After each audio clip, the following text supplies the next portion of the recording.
Bismillahirrahmanirrahim. Masih dalam pasal makna la ilaha illallah.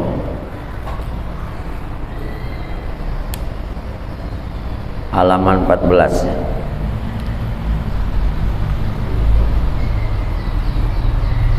Pada pengajian yang lalu kita masih membahas tentang makna la ilaha illallah atau makna yang terkandung di dalam kalimat la ilaha illallah. Diulas sedikit bahwa kalimat la ilaha illallah itu hurufnya ada 12, menunjukkan atas 12 perkara. Ada 6 perbuatan zahir dan ada 6 perbuatan batin. Maka jumlahnya jadi berapa? 12. 6 perbuatan zahir sudah dibacakan. 6 perbuatan batin baru sampai pada tawakal. Ya, baru sampai pada tawakal. Sekarang qauluhu at-tafwidu. Qauluhu ucapan ulama tentang memaknai kalimat la ilaha illallah yang 6 perkara bagian batin. At-tafwidu adalah tafwid. Huwa itu tafwid at-taslimu lillahi fi jami'i umurihi. Dia pasrah kepada Allah dalam segala urusannya. Beda sedikit dengan tawakal. Ya. Beda sedikit dengan apa? Tawakal. Kalau tawakal siqatul qalbi bil wakil al haqqi ta'ala bihaitsu yaskunu 'ala intirabi inda ta'adduril asbab dan seterusnya. Orang tawakal itu berkeyakinan teguh dalam hatinya, percaya kepada yang mewakili. Siapa itu? Allah Subhanahu wa ta'ala. Tapi dia itu masih usaha. Nah, kerja, hasil daripada usahanya, hasil daripada ikhtiarnya, hasil daripada kerjanya, itu dia tawakalkan pada siapa? Allah Subhanahu wa ta'ala. Kalau tafwid at-taslimu lillah fi jami'i umurihi, ia pasrah kepada Allah dalam segala urusannya. Dikatakan di sini wa huwa a'la minat tawakkuli. Tafwid itu lebih tinggi derajatnya daripada apa? Tawakal. Jadi tawakal juga kan kita mah sudah nggak tahu bisa apa tidak ya. Ini tafwid di atas apa? Di atas tawakal. Artinya tingkat kepasrahannya kepada Allah itu sangat tinggi karena ia memasrahkan segala urusannya kepada Allah Subhanahu wa ta'ala. Qala al-Ghazali, berkata al-Imam Ghazali, tafwid menurut Imam Ghazali wa huwa iradatu ayyafadallahu alaika masolihaka fima la ta'manu fihil khatara. Kata Imam Ghazali, yang disebut tafwid itu adalah keinginanmu agar Allah menjaga kepadamu dari lahan-lahan kebaikanmu dalam perkara yang engkau merasa tidak aman atau mengkhawatirkan sesuatu itu. Nah, ini tafwid kata siapa? Imam Ghazali. Seseorang menginginkan bahwa Allah itu menjaganya atas perbuatan-perbuatan baik dirinya. Sholat kan perbuatan baik, puasa perbuatan baik, amal-amal soleh itu disebutnya lahan-lahan kebaikan. Ngaji itu lahan-lahan apa? Kebaikan. Ingin dijaga oleh Allah dari sesuatu yang mengkhawatirkan. Apa itu?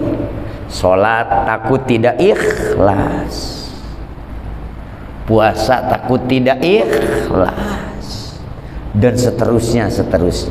Kan kita khawatir, betul? Karena kalau ibadah kita tidak ikhlas, kan sia-sia kita. Makanya minta kepada Allah, pasrah kepada Allah untuk menjaga agar kebaikan itu tidak rusak. Atau dengan ujub, ini juga merusak. Khawatir kita amal kita dirusak dengan apa? Ujub.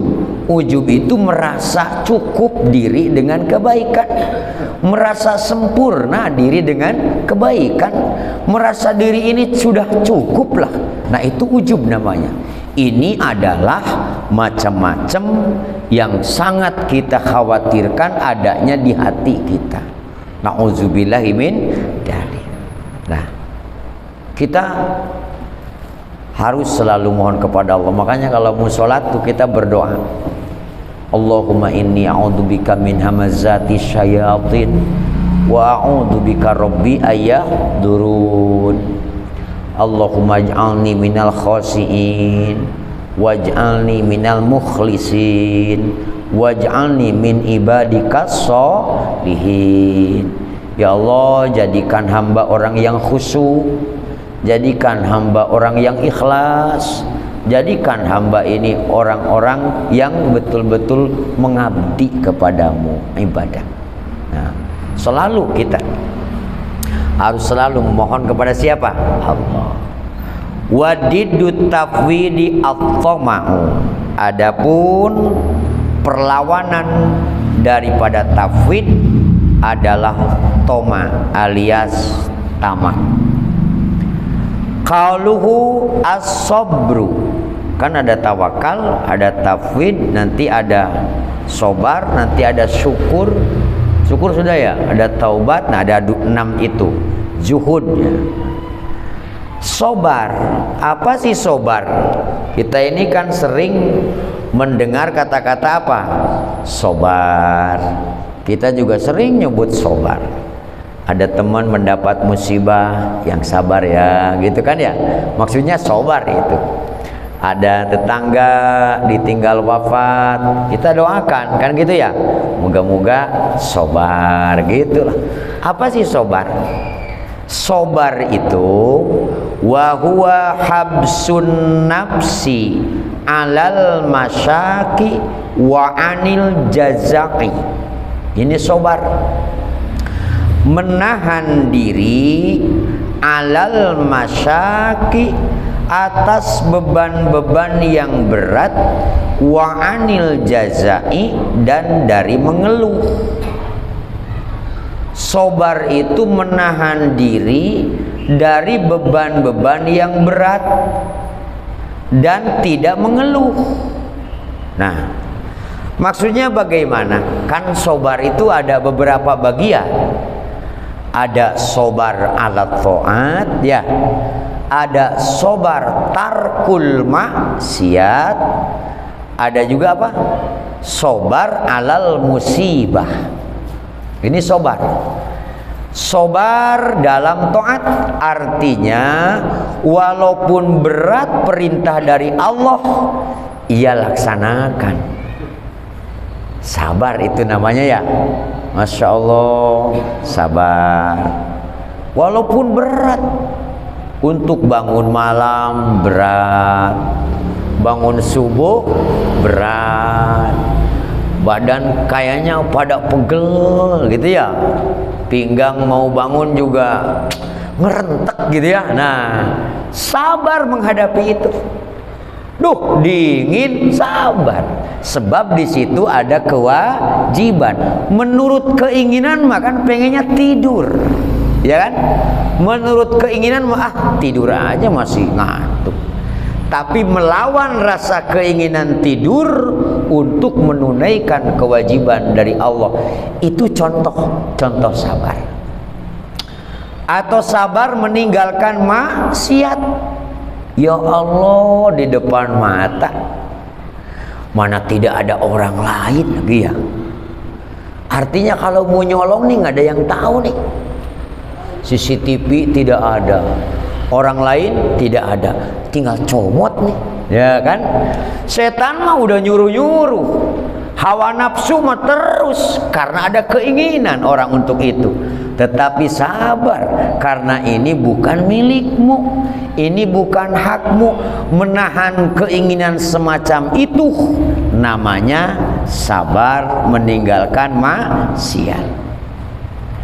Atau sabar alal musibah, sabar ketika mendapat ujian dari Allah.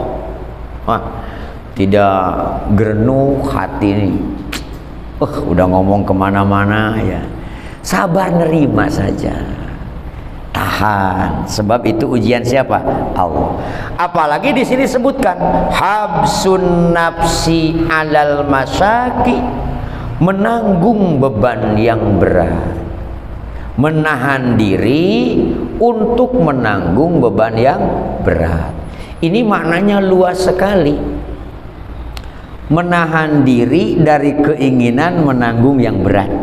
Contoh, saya ini pingin motor yang baru, ya kan? Tapi tidak punya apa? Duit. Kalaupun ngutang dikasih, tapi untuk bayarnya juga bingung dari mana. Berarti problem ini adalah beban yang berat. Ketika sekiranya itu akan membebani diri, berat rasanya, sabar untuk tidak buru-buru memiliki. Itu namanya apa? Sabar. Jika toh terjadi, sudah terjadi, beban berat itu ada di pundak kita, maka sabar menjalaninya. Ya kan? Sabar untuk menjalaninya. Mau udah tanggung nikah, udah tanggung punya anak, ya enggak? Kerjaan tidak ada karena pas Covid kan diberhentiin kerja.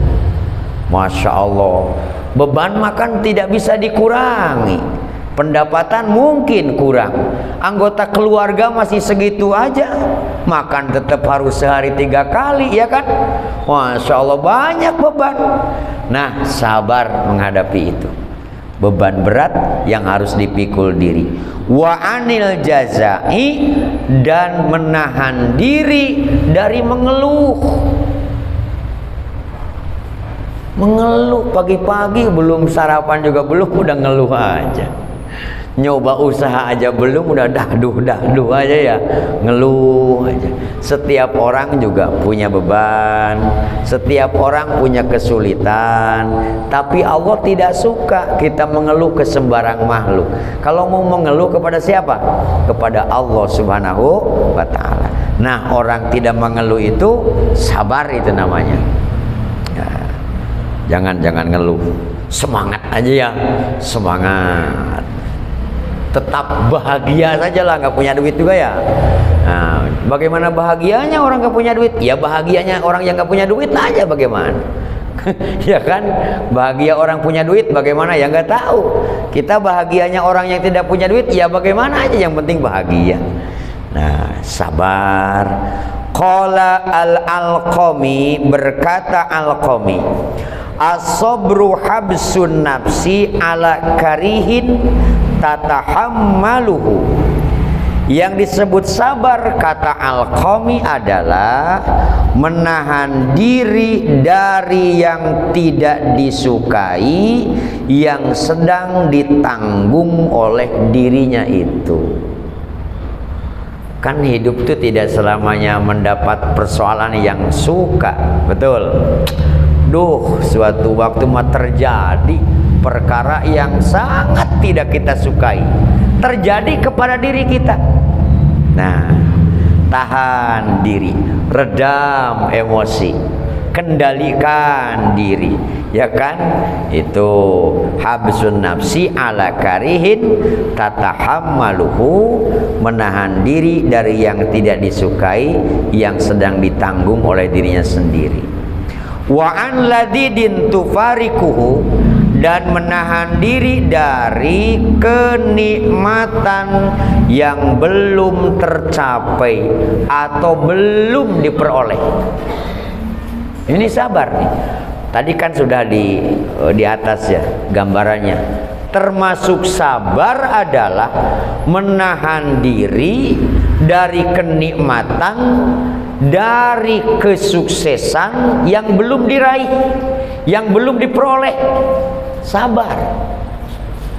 Kan tiap kita ini ingin dapat apa? Kenikmatan. Tiap kita ini ingin dapat kesuksesan, tetapi tidak serta-merta begitu menginginkan langsung tercapai. Kan gitu ya? Tidak serta-merta begitu menghayal langsung bisa didapat. Untuk mencapai, untuk meraih, untuk memperolehnya itu perlu proses. Maka sabar untuk sampai kepada kenikmatan itu. Itu jangan pengen tiba-tiba baru ngelamun jadi orang kaya langsung kaya. Itu mah halu ya, dongeng begitu, ya kan? Iya, orang kuliah juga perlu waktu. Pingin S1 saja 5 tahun. 5 tahun Mas Eko. Malah ada yang nggak selesai 7 tahun. Iya kan? Aduh, Masya Allah ya. Tahu Mas Selamat udah tamat belum? Beberapa tahun nggak tamat-tamat kuliah ya. Masya Allah. Tenang aja. Supaya apa? Butuh proses untuk sampai pada kenikmatan itu. Kayak santri aja gitu. Jangan ujuk-ujuk pengen jadi kiai. Sabar dulu ya enggak? Sabar dulu, ngaji dulu. Ini baru mondok udah pengen jadi apa? Kiai. Sabar, butuh proses. Cari dulu ilmunya. Sudah dapat ilmunya, Masya Allah, perlu penyesuaian. Pergi ke tempat orang, pergi ke negeri orang, ya kan? Nah, itu perlu proses. Datangnya juga jangan tolak pinggang. Wadkhulul baba sujada. Kalau mau masuk ke satu rumah, ke satu daerah, sujada. Artinya makna tafsir lain sujada itu rendah hati, rendah diri. Jangan petang-peteng ya. Waduh, baru saja masuk ke satu kampung, oh saya ini santri bisa ngaji, malah nggak ada yang denger ntar ya. Tapi dengan akhlak dulu, tunjukkan akhlaknya, tunjukkan kemauannya. Wong jika takdir itu menghendaki, tidak perlu disebut orang juga jadi sendiri nanti, karena ada Allah yang mengangkatnya. Betul, sabar. Kan kita kalau lagi mondok tuh pengen banget jadi kiai. Lihat kiai sarungnya bagus, ya kan? Ngerokoknya lempeng terus. Santri kan kadang-kadang kuntung dibuntel-buntel ya. Masya Allah. Kalau di orang hajatan duduknya di depan. Di acara-acara duduknya deket pisang-pisang yang gede, kan gitu ya. Duh, Masya Allah, pengen jadi kiai. Tentu tidak tiba-tiba. Nah, sabar kita ini menahan diri apabila kenikmatan itu belum tercapai. Teruslah berusaha, teruslah bersemangat dengan perbanyak berdoa kepada Allah Subhanahu wa ta'ala. Apalagi saripati dari kalimat la ilaha illallah yang 12 itu qauluhu ar-ridho. Ridho kan kemarin ada 6 bagian dohir, 6 bagian batin. Nah, ridho ini bagian batin. Apa itu ridho? Wa huwa ginal qalbi bima kusima. Ridho itu adalah merasa cukup hati, merasa sugih hati, merasa cukup hati, bima kusima, dari apa yang Allah bagikan kepadanya, dari apa yang telah dibagi oleh Allah padanya. Merasa cukup, ya adanya begini, ya kan, diberinya oleh Allah segini, lega hati, cukup dengan ini, tidak berpikir yang lebih-lebih.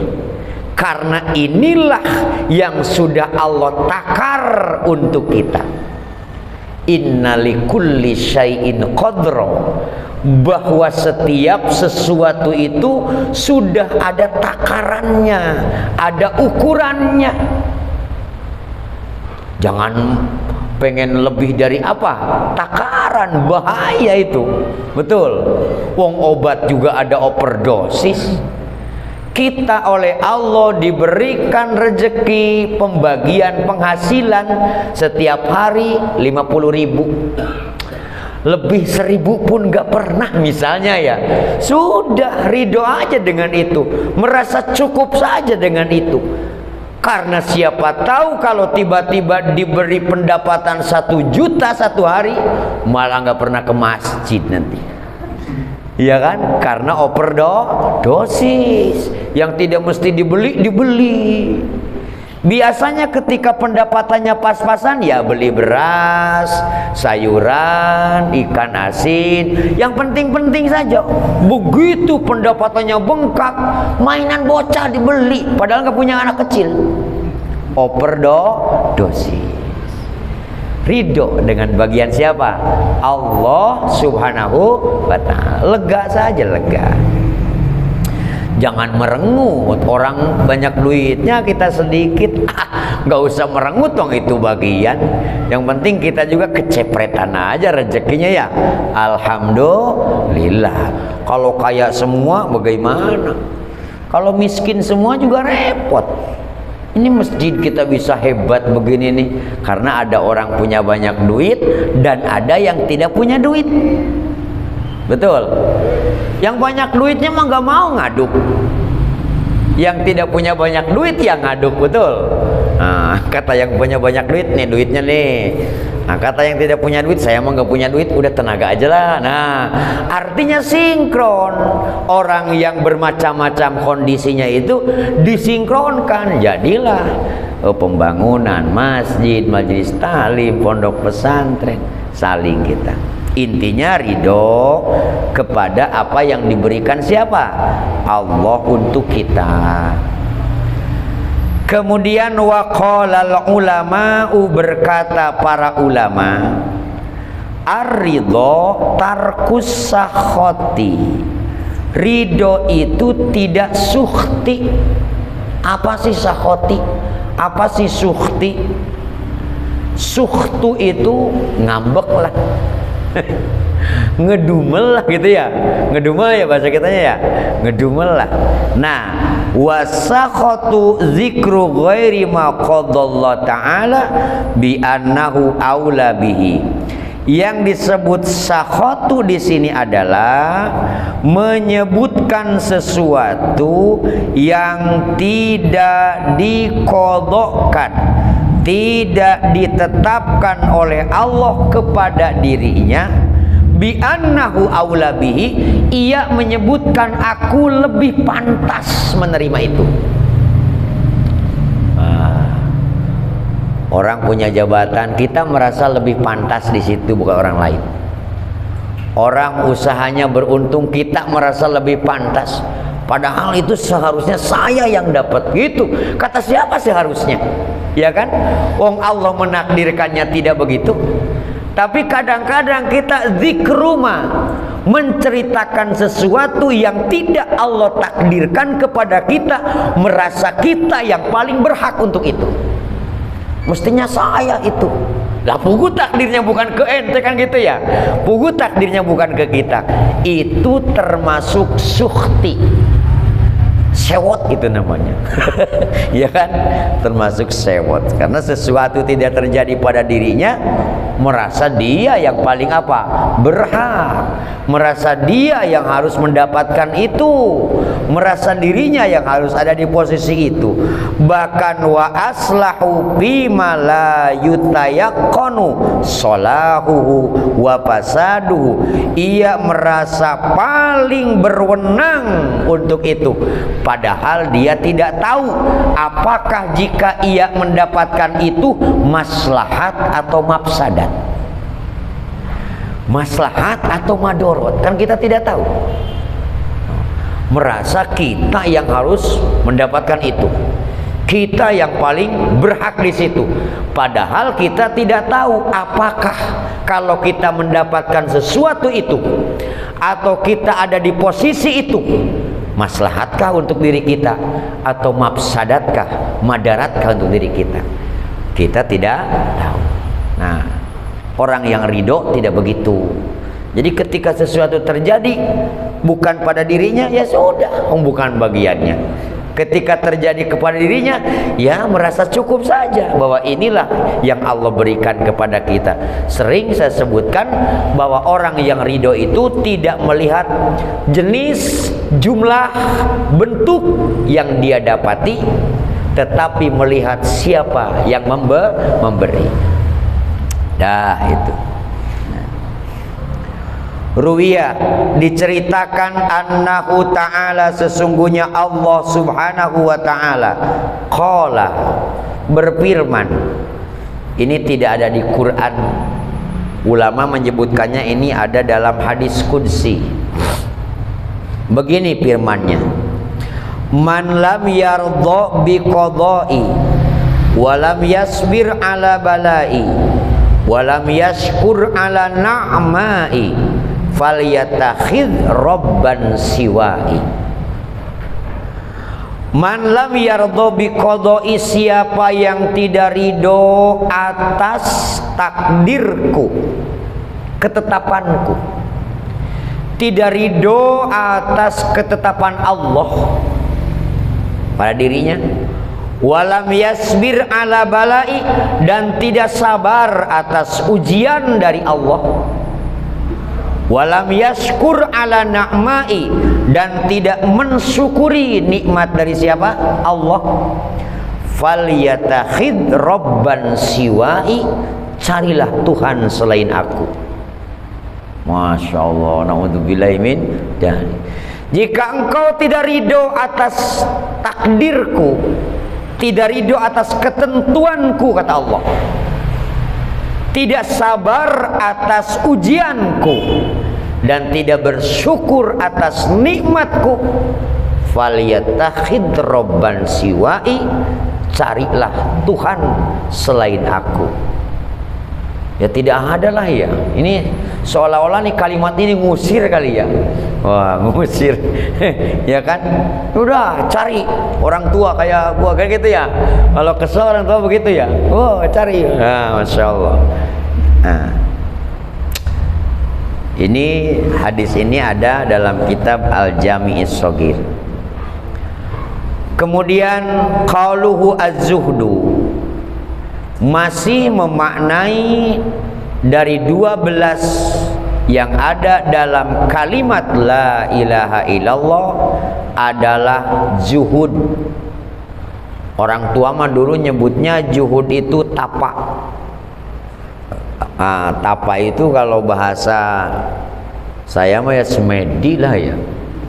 Kan orang dulu kalau tapa tuh apa? Semedi.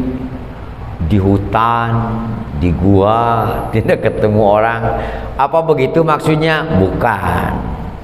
Bukan berarti kita harus masuk ke gua semedi atau naik ke plafon rumah sendiri, ya bukan.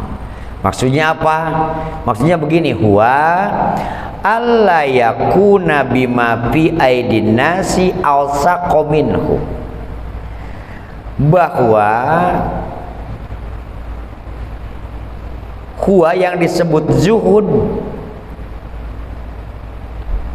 ia tidak merasa, ia tidak alla yakuna bima fi aidinas ausaku, sekira orang merasa kalau apapun yang dimiliki manusia itu sesuatu yang dapat dijanjikan. Juhud itu ketika seseorang tidak merasa bahwa apa yang ada di tangan manusia bukan sesuatu yang pasti, bukan sesuatu yang menjanjikan. Ini juhud namanya. Kalau hati tidak merasa begitu. Karena seringkali kita berharap kepada manusia itu kecewa. Betul. Artinya apa yang ada pada manusia tidak bisa menjanjikan, tidak bisa meyakinkan, sebab bisa saja berubah. Contoh misalnya, saya orang banyak duit, umpamanya, wah duit banyak, Ustadz tuh dari rumah butuh duit, mau ke kiai aja nginjem duit, dia banyak duitnya, pasti dikasih. Nah, ausak, hatinya itu yakin pasti dapat gitu ya, pasti dapat. Begitu datang ke saya, assalamualaikum, aduh mohon maaf. Nah, ini karena memang makhluk itu demikian, maka orang yang zuhud tidak akan merasa, tidak punya keyakinan bahwa apa yang ada di manusia itu menjanjikan. Suatu saat bisa saja berubah. Ya kan? Alla yakuna bima fi aidin nas awsaqu minhu bima indallahi, daripada apa yang ada pada Gusti Allah. Karena yang sangat menjanjikan itu apa yang ada pada siapa? Allah Subhanahu wa ta'ala. Kenapa? Kan Allah ma innallaha la yukhliful mi'ad. Allah itu tidak akan mengecewakan atas janjinya. Jadi kalau Allah menjanjikan surga, ya surga. Kalau Allah menjanjikan neraka, ya neraka. Ya kan? Gitu. Apa yang Allah janjikan, maka manusia tidak akan pernah dikecewakan.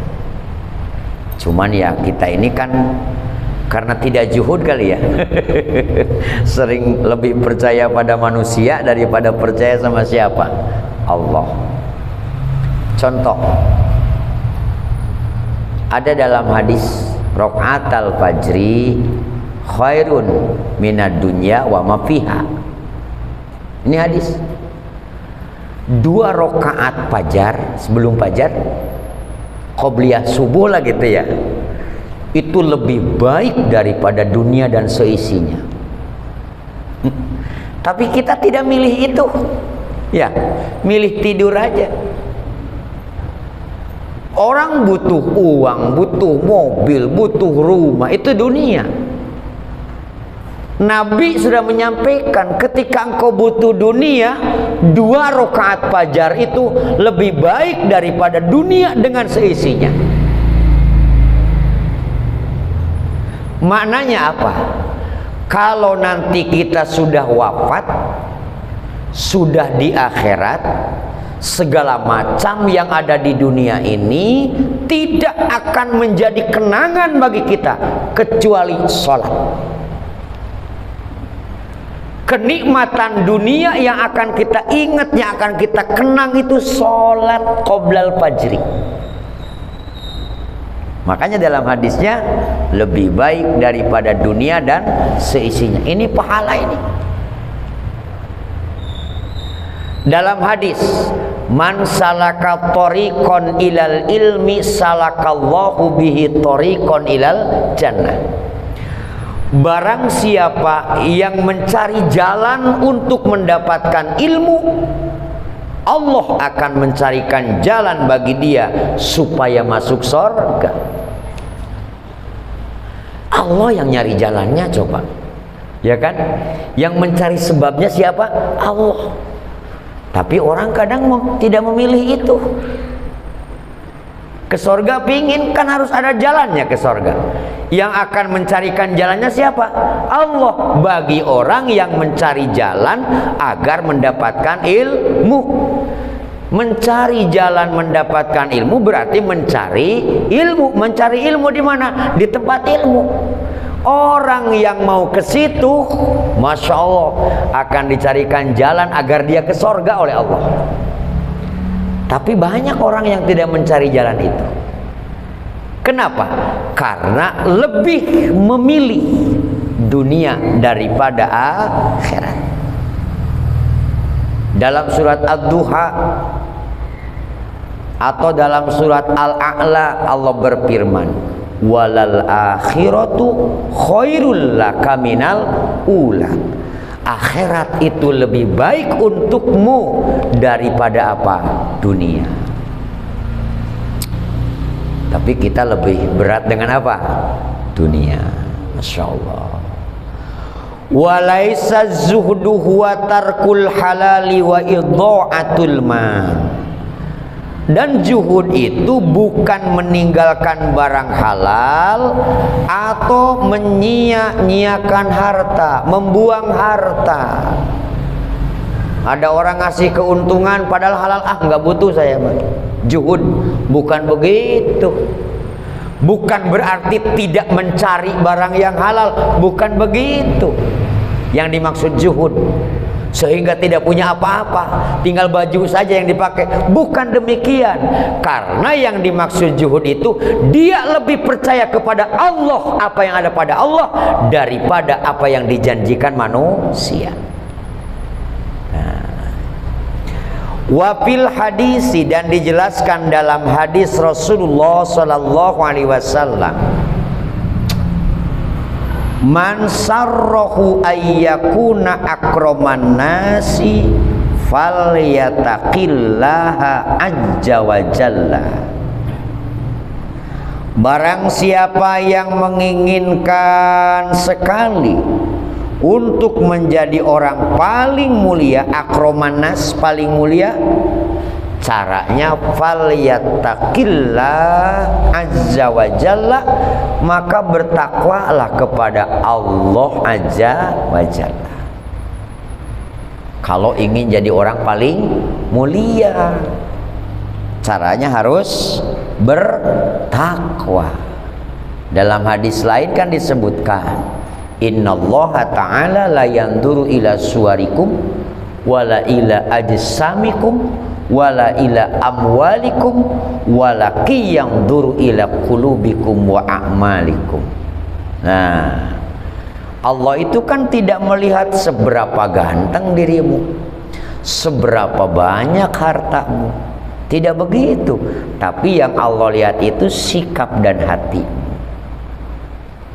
Inna akramakum indallahi atqakum. Yang paling mulia di antaramu di sisi Allah adalah mereka yang paling takwa kepada Allah Subhanahu wa ta'ala.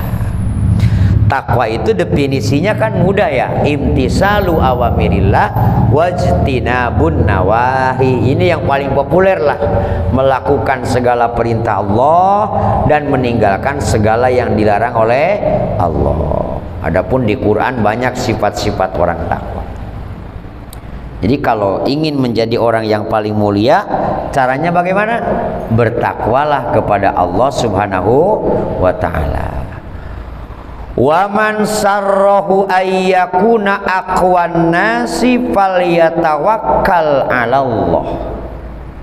Dan barang siapa yang sangat menginginkan menjadi orang yang paling kuat, maka bertawakallah kepada siapa? Allah. Karena tidak ada yang bisa memberikan kekuatan kecuali Allah. Wa man sarrahu ayyakuna agnan nas. Barang siapa yang menginginkan ingin jadi orang paling kaya, agnan nas, waliyakum bima fi yadillah alsaqa minhu bima fi yadihi, maka jadilah apa yang dimiliki Allah lebih menjanjikan, lebih meyakinkan daripada yang ada pada dirinya atau yang ada pada manusia.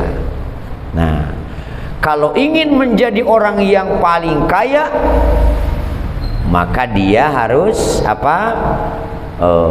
Faliyakum bima fi'idillah, jadikanlah apa yang ada pada Allah di hatinya itu dipercayai lebih menjanjikan, lebih pasti daripada apa yang ada pada tangan manusia. Maka akan merasa cukup kita. Susah-susah, tenang aja, ada Allah Subhanahu wa ta'ala. Jangan sambil ketar-ketir ya. Tenang, ada Allah, sambil ketar-ketir. Itu yang susah kita tuh ya. Teguh hatinya tuh, yakinnya bener gitu, bulet. Nah, seyakin-yakinnya kita kan masih benjol. Ya kan? Masih benjol. Bulet, Masya Allah. Bahwa ketika mentok, usaha, berpikir, let bulet, ada Allah. Nah, cuman ngomong ada Allah itu di hati itu benjol, tidak bulat. Nah, orang yang zuhud itu bulat hatinya, bulat tekadnya. Selanjutnya, man sarrahu faqauluhu man sarrahu, sabda Nabi sallallahu alaihi wasallam, lapad man sarrahu biha idzamiri, disertakan dengan hak dhamir. Maknanya dhamir man ahabba, maksudnya sarroh itu siapa yang mencintai atau menyukai. Siapa yang menyukai ingin menjadi orang paling mulia, siapa yang menyukai ingin menjadi orang paling kuat, siapa yang menyukai ingin menjadi orang paling kaya. Kama qala Sayyidu Ahmad Dahlan, seperti disampaikan oleh Syekh Sayyid Ahmad Dahlan. Dikit lagi lah. Wa fi Mukhtasari Minhajul Abidin, dan dalam kitab Mukhtasar Minhajul Abidin, ruya diceritakan rakaatani min rajulin alimin jahidin qalbuhu khairun wa ahabbu ilallahi ta'ala min ibadatil muta'abbidina ila akhiri dahri abadan wa sarmada. 2 rakaat dari seorang laki-laki yang alim, yang zahid. Zahid itu tadi apa? Yang berat kepercayaannya kepada Allah daripada yang lain. Nah, dia alim, dia zahid hatinya, itu khairun, lebih baik, wa ahabbu, dan lebih disukai ilallahi ta'ala min ibadatil muta'abbidina, daripada ibadahnya ahli ibadah, ila akhiri dahri, sampai akhir masa, abadan wa sarmada, selama-lamanya, tanpa hati zuhud kepada Allah. Ulangi, 2 rakaat seorang laki-laki yang alim, yang zahid, yaitu yang sikotul qalbinya Allah, yang hatinya beratnya kepada siapa? Allah, daripada kepada makhluk. Ia meyakini janji Allah daripada janji makhluk. Yang tadi itu 2 rakaat itu lebih baik daripada ahli ibadah yang seumur-umur ibadah tanpa hatinya zahid kepada Allah. Masya Allah, Rabbi ya Karim. Apalagi kita ya, nah, disebut abidin juga bukan. Kemudian qauluhu wa taubatu, ini masih dari yang 12 terakhir kali ya. Qauluhu wa taubatu, dan tobat ya. Walaha, dan untuk tobat, salasu arkanin, ada 3 rukun. Jadi makna la ilaha illallah yang 12 itu salah satunya adalah apa? Tobat. Kan ada toharoh ya, ada toharoh, terus apa lagi kemarin? Masih ingat nggak? Yang pegang kita mah inget kali. Kalau yang pegang kita mah inget, tapi bukan inget maca gitu ya. Kalau inget mah tanda baca. Nah, di antara yang 12 itu apa? Tobat. Tobat itu ada 3 rukunnya. Jadi kalau orang yang mau tobat harus tahu rukun tobat, cara tobatnya. Pertama, al-awwalu al-iqla'u aniz zanbi. Ini rukun pertama. Rukun pertama tobat itu menjauhkan diri aniz zanbi, dari dosa.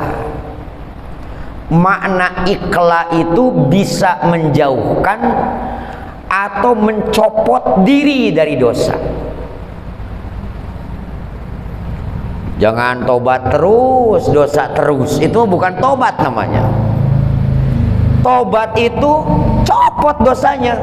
Artinya dia lepas dengan apa? Perbuatan dosa. Makanya dimaknakan oleh sebagian guru menjauhkan diri dari dosa. Yang namanya jauh kan berarti tidak melekat dengan apa? Dosa. Karena kalau maknanya takrib, dekat, itu bisa saja melekat sesuatu yang dekat. Fala yasihu taubatul makasi masalah illa ida aqla'a anil maksi. Saya mau pakai bahasa umum saja ya, karena kalau diartikan makasi dengan bahasa yang sebenarnya, apa bengong ini. Jadi saya maknakan bahasa umum. Tidak sah apa taubatul makasi, taubatnya orang yang suka maksa, minta maksa. Wah, masalah umpamanya illa ida aqla'a anil maksi, kecuali jika dia itu berhenti dari maksanya. Maksa, minta maksa, melotot, nonjok, pakai pisau segala macam ya. Waduh, maksa-maksalah.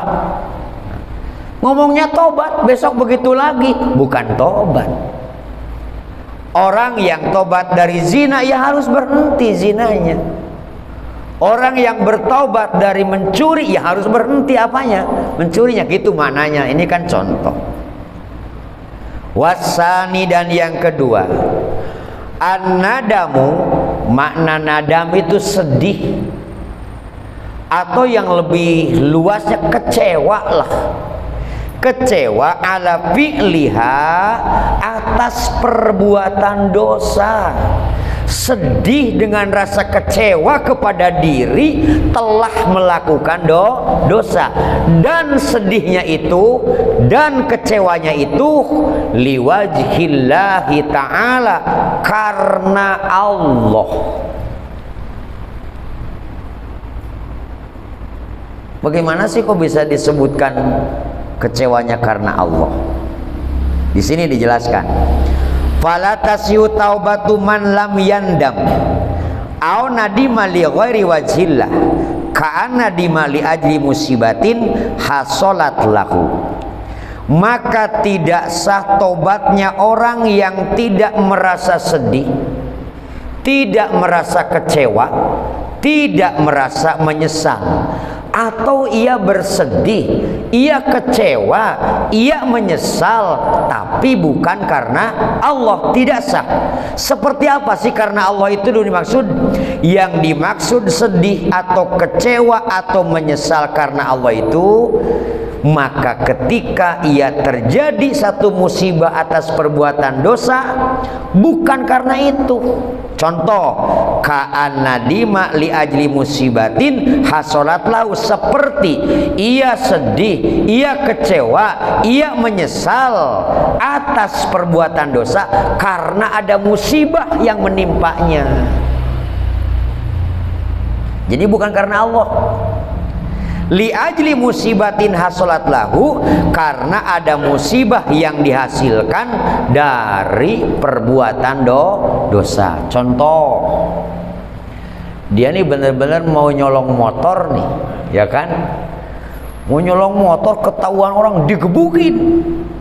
Nah, Setelah digebugin, kemudian dia itu menjadi cedera badannya atau masuk penjara, ia bersedih, ia menyesal, ia kecewa kepada dirinya, tapi bukan karena Allah, karena digebugin. Nyesel karena digebugin. Paham ya? Orang nyolong sapi, begitu mau nyolong ternyata sapinya galak, ceprun, nubruk dia, patah tangannya, dipotong tangannya sama dokter. Dia sedih sesedih-sedihnya, ia nyesel senyesel-nyeselnya, ia kecewa sekecewa-kecewanya, tapi bukan karena Allah, bukan karena berbuat dosa, karena tangannya hilang, kecewa dia. Itu bukan karena Allah. Orang berzina, kemudian dihasilkan dari zinanya itu penyakit yang sangat berat. Nyesel dia, sedih dia, kecewa dia, tapi bukan karena perbuatan zinanya, karena ada penyakit yang bersarang pada dirinya. Itu bukan karena Allah, maka tidak termasuk kepada taubat. Nah, paham ya maksudnya ya? Dua. Ketiga, sama tapi jam ini kan jam mahal, jadi sama jam mahal dikasih. Ya kan, kalau nggak dipakai kan kasihan yang ngasih. Wasalisu al-azmu ala alla ya'uda ila misliha abada. Rukun tobat yang ketiga adalah dia punya tekad, dia punya niat, punya rencana, tidak akan kembali kepada perbuatan dosanya.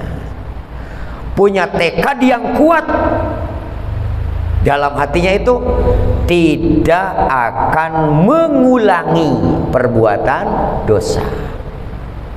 Fala yasihu taubatu man lam ya'zim ala adamil audi, maka tidak sah tobatnya orang yang tidak ada azam dalam hatinya, tidak ada rencana, tidak ada tekad untuk tidak balik lagi. Istighfar mah istighfar, tapi tidak ada tekad untuk tidak kembali lagi. Maka akhirnya begitu ketemu lagi mah ya dosa lagi. Karena memang tidak ada tekad. Ya seperti orang yang ngerokok, pas bengek berhenti karena lagi bengek, begitu sembuh nyulet lagi rokok. Kayak wong mangan sambel Kak,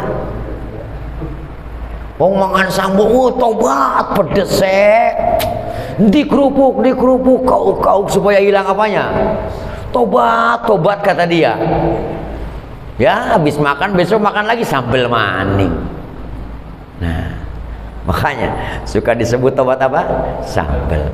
Karena dia tidak punya rencana, tidak ada keinginan, tidak ada tekad untuk tidak kembali, maka tidak sah tobatnya. Harus tiga tuh, rukun tobat itu tiga. Apa tadi? Pertama, berhenti melakukan dosa. Yang kedua, sedih, kecewa, menyesal karena Allah. Yang ketiga, punya tekad tidak akan kembali lagi berbuat dosa. Wa hadza illam tata'allaqil ma'siyatu bil adami. Tiga ini, jika dosanya itu tidak ada kaitan dengan sesama manusia. Kalau ada kaitan dengan sesama manusia, maka menjadi empat. Fa in ta'allaqat bihi fala syartun rabiun. Jika dosanya itu ta'allaqat bihi, ada berkaitan dengan sesama adami, maka falaha syartun arbaun. Ada empat syaratnya. Paham ya? Nah. Mana yang keempat? Wa huwa raddud dulamati ila sahibiha, mengembalikan apa yang ia ambil dengan cara dolim kepada pemiliknya. Nyolong rokok, nyolong rokok. Yang tiga sudah tuh tadi ya, tidak nyolong lagi, bersedih kecewa karena Allah. Kemudian apa tadi? Ada tiga tadi kan? Nah, kemudian tidak akan mengulangi. Tapi rokoknya jurung dibalik no. Rokoknya belum dikembalikan, nyolong. Maka dia harus beli rokok tuh. Assalamualaikum, Waalaikumsalam. Ada apa, Mang? Saya mau ngembaliin rokok nih. Loh, kok ngembaliin? Waktu itu saya nyolong. Nah, sambil minta maaf. Masya Allah. Aduh, mending gak ditampol ya. Begitu ditampol, Allah Rabbi ya karim. Masya Allah. Bagaimana tidak punya uang untuk mengembalikannya? Ini banyak caranya. Kerja aja seukuran harga itu pada orang tersebut. Saya kerjakanlah saya satu hari. Untuk apa? Dulu nyorong Marlboro. Ya kan? Cukupan sehari ya? Cukup. Masya Allah Rabbi ya karim.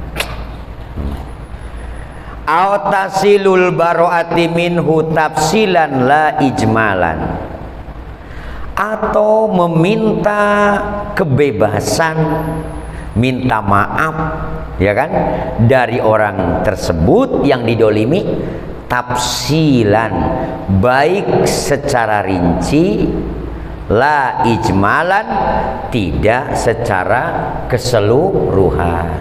Begini misalnya, kita ini punya dosa sama dia nih, yang tadilah apa nyolong apa-apalah gitu ya. Nah, Lebaran, mohon maaf ya lahir batin ya, kalau ada minuman makanan yang kemakan saya, ke minum saya, minta dihalalin. Nggak cukup tuh begitu, karena harus tafsilan, secara rinci sebutkan dosa yang mana. Kalau yang tadi makan umum, enak aja Lebaran bebas ya. Nah, harus secara khusus. Waduh, pernah nyelingkuhin bini orang. Bagaimana? Ya minta maaf sama suaminya. Sanggup kira-kira? Tahun itu waduh, meninggal emosi katanya. Ya resiko, suaminya emosi, resiko, salah siapa ya? Karena ini termasuk rukun yang keempat. Jika dosa itu berkaitan dengan sesama manusia. Faidatun, itu aja ya, faidatun. Tinggal faidatun qala al-Ghazali. Masya Allah. Mudah-mudahan yang disampaikan manfaat, dan kita semuanya semakin berkualitas dalam bertauhid kepada Allah Subhanahu wa taala, semakin berkualitas dalam ibadah kepada Allah Subhanahu wa taala. Sebelum ditutup, mari sama-sama kita membaca kalimat thayyibah bersama-sama. La ilaha illallah, la mawjuda illallah,